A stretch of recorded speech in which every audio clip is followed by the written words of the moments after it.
A major Patriots move is incoming as after the injury to Antonio Gibson, the Patriots are looking for options to help fill a need at running back. We have trades, we have signings, we have all the different replacement options to fill the need at running back for the New England Patriots. Welcome into Patriots Digest, everybody. I'm Jace Andrews. I appreciate you tuning in to today's show. Obviously, Antonio Gibson is a big loss for the Patriots, not just in the running back room, but in special teams as well.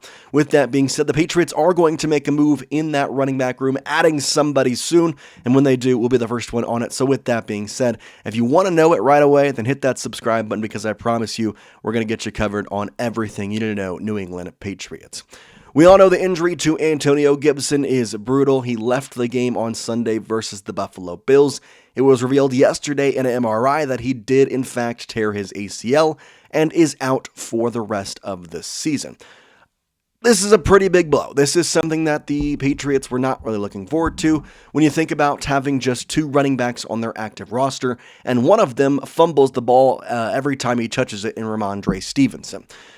I want to see more of TreVeyon Henderson. So in these trades, in these discussions about replacement options, keep that in mind because there are guys who I think can come in here and compete for, potentially a RB2 role, and there are guys who are just going to be people who can kind of fill in and help out, which that's probably where I'm leaning. But either way, let's get into it and start talking about the different options.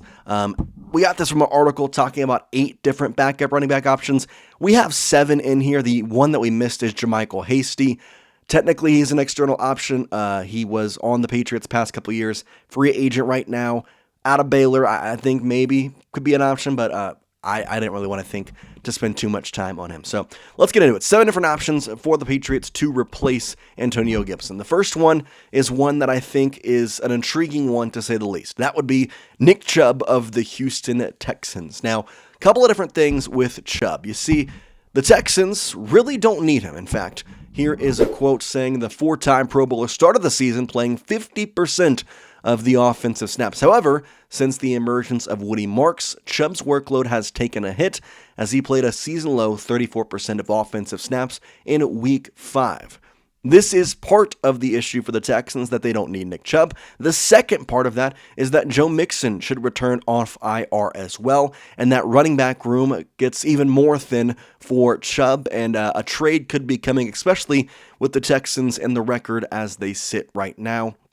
That could change. Obviously, there's a bunch of stuff that could happen with that, but kind of looking at the overall picture, seems like the Texans might be willing to give up a running back, especially Nick Chubb at that. So would this guy be a good option for the New England Patriots? I'm sure that's the question that we're all kind of asking. Well, this year, we look at the stats, and they're just okay. 249 yards on 58 carries. That's a 4.3 average. He has 2 touchdowns, one coming in the most recent game against the Baltimore Ravens, what was a shellacking of 44-10.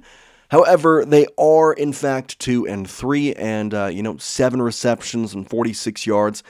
He just is not the guy that he used to be, which it stinks because if you look back at his career, the past 3 seasons, his injury kind of really derailed it.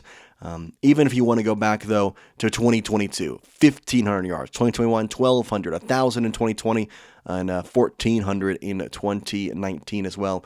The shortened season, by the way, in 2020, still got 1,000 yards. He is going to be one of the league's premier running backs of our generation.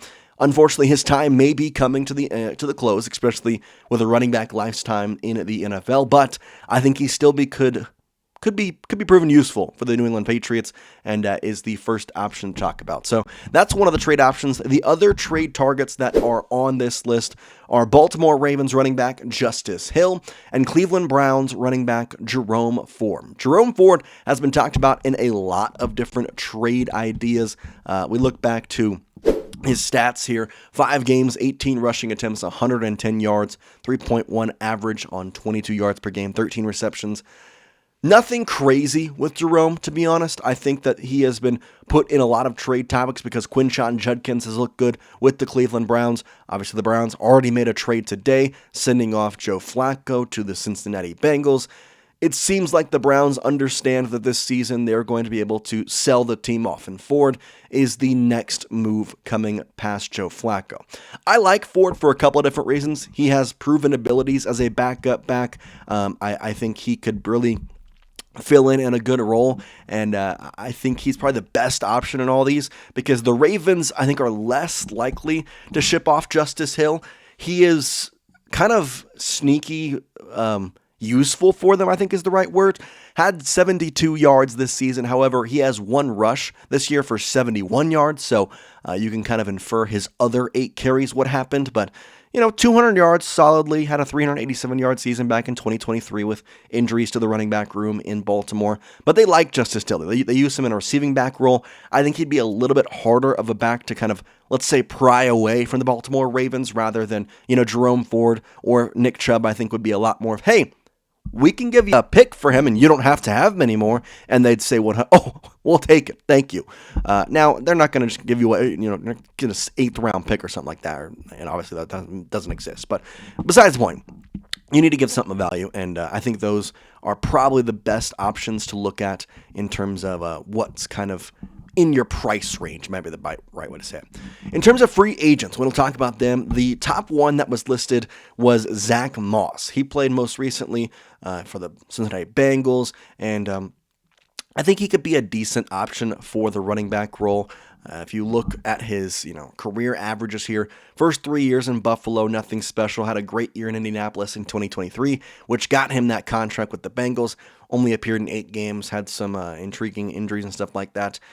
242 yards and is still a free agent as we sit right now. He is a very valuable back, I think, in a lot of ways. If you're looking at the Patriots, I think they're okay with maybe making a signing instead of a trade. They trust TreVeyon. Whether we trust him, it seems like Mike Vrable trusts Rhamondre Stevenson. So, I don't know. I really don't know what the plan is. I'm excited to hope that Mike Vrable finally sees it's time to play TreVeyon Henderson, but it seems like you could put a rock out there and he'd still play him over TreVeyon. But either way, Zack Moss is a very good option for the New England Patriots. Some other free agent options go as followed. Gus Edwards, a guy who was cut by the Chargers, also, in fact, played with the Ravens a couple years ago. And there's also Jamal Williams. Kind of remember him being a Lions back, stole a bunch of touchdowns from a couple different people. And then Jamal Williams also playing with the Saints as well. Both those guys could be pretty decent options. I'm not saying that they would be, top tier guys. Oh yeah, we need those, but I think it's a very good thing to kind of look at in some aspects. So those are the free agents. The one other option that you could do is pulling up Terrell Jennings off the practice squad. I really don't want to do this for a couple of different reasons. The number one reason is you basically lose your depth at the running back still because you don't have a running back in the practice squad. So the only way I see this working is, we're going to sign Zack Moss to our practice squad or sign Gus Edwards or whatever. But I don't think either of those guys would accept a practice squad signing. I think they want an actual, full roster signing. On top of that, if you're going to sign Zack Moss, if you're going to sign somebody of that note who's, maybe not doing that, why not sign them to the active roster? Why not put them on the active roster, see what they got? At least you have some more veteran mentorship and some guys who have been elite. Not to say that Terrell Jennings is, some guy who's not worthless out there, but I just think that at this point, with a young back in TreVeyon Henderson and a fumbling back in Rhamondre Stevenson, I'm looking for somebody a little more of a, let's say a sure thing is probably the right word to use. I hope the Patriots go out and figure it out because I don't like having 2 running backs on the active roster because as soon as one gets injured, you're moving Jack West over as a fullback and running him a bunch, which I don't want to see how that looks, to be honest, especially with how depthful, I don't know if that's the right word, but how good our depth was at the running back position at the start of the season. It really stinks to kind of see it kind of derailed here early on in the year. Let me know your thoughts in the comment section. Should the Patriots go out and trade for one of these guys? Should they go out and make a move? I want you to let me know this all down in the comments. Is there somebody you'd like to see the Patriots sign? Get down there in the comments, and we will see you next time here on Patriots Digest. Peace out, guys.